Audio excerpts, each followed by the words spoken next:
Hey everyone, welcome to another Office Hours. I am back. I took a couple of weeks off because, as you might have been able to notice, I have lighting and audio that hopefully doesn't sound terrible. I mean, I'm only going to know once I edit it, but still, there's hope. Alright, before we get into it, just a couple of quick announcements. First, not too long ago, I went on the Trash Talk podcast hosted by Emilio Jimenez and Ryan Bittner, and it was just a heck of a lot of fun. I'm going to put a link down for that down in the doobly-doo. Second, for those who like the Thanos video, my friends over at Canubis Productions and the Roving Naturalist did a collaboration on similar topics, looking just what would happen if Thanos' plan were to come to fruition. They are great videos, awesome channels. I highly recommend checking them out. There are going to be links for that in the doobly-doo as well. And with that, let's talk about some of the comments that came up on the What Counts as a Mass Shootings video. Eric Schmidt asked if I personally had any ideas for how to reduce mass shootings, and offered one that he thought might be a compromise between the traditional Democratic and Republican positions. And I have been mulling over that question since I read it, and the honest answer is that I don't. Like, I have ideas and beliefs that are like this codified in the law, but I'm not sure how far they would go into preventing the number of mass shootings. There's a lot of research that argues about what will decrease the overall homicide rate, like, mental health care, barring sales to convicted stalkers, violent felons, and domestic abusers. But again, that's the actual number of people killed by firearms each year. The number of instances, especially those of mass shootings, that's hard. That's really hard. We don't know.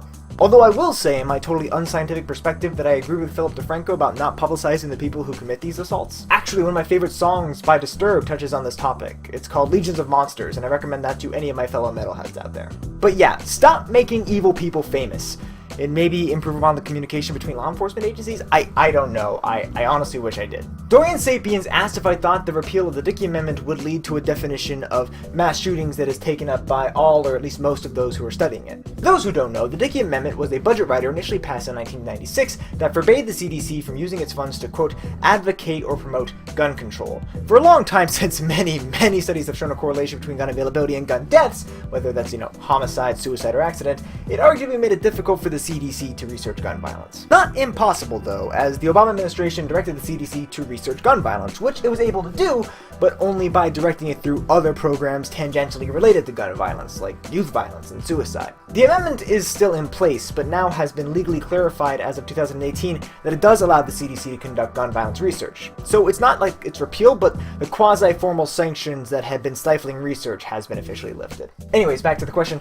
I'm personally not sure. Although the CDC is visible, I'm not sure how much influence it has in this regards, especially because there have been studies funded by the National Institutes of Health as well as the National Science Foundation. Maybe if they manage to get some high visibility work out there, it could cause the field to shift, but I think that the heterogeneity in the definition is going to continue to be the rule. Chase the Deck Builder asked what my definition of a mass shooting was, considering all the different definitions out there. So for me, I defined a mass shooting as an instance in which multiple shots are discharged with the intent of harming at least 3 other people who are neither the shooter nor directly related to them. The reason I chose this is because I think that it's important that we don't misclassify domestic violence situations as being the same thing as like a Santa Fe, an Aurora, or a Las Vegas. And I don't want to undercount it by not including instances involving moral luck, right, where the shooter had every intent to kill people, did everything they could to further that f***ed up goal, but was fortunately stopped before they could actually cause harm. But that reflects my prerogatives and perceptions surrounding the phenomenon, and I really liked the question, so I wanted to field it to everyone watching.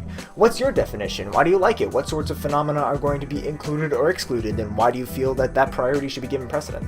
And that's actually all the time that I'm going to have for Office Hours today, because I'm a little bit hectic. I mean, taking a couple weeks off to get all this stuff set up has kind of also pushed me a couple of weeks back, and I have a trip to go on to help my older brother move out from California. I'm getting married just a couple weeks after that, so I've got to make a backlog, which is really cool, because I've never had a backlog before, but anyways, I'm rambling. This week's video is going to be about the summit between President Trump and Kim Jong-un.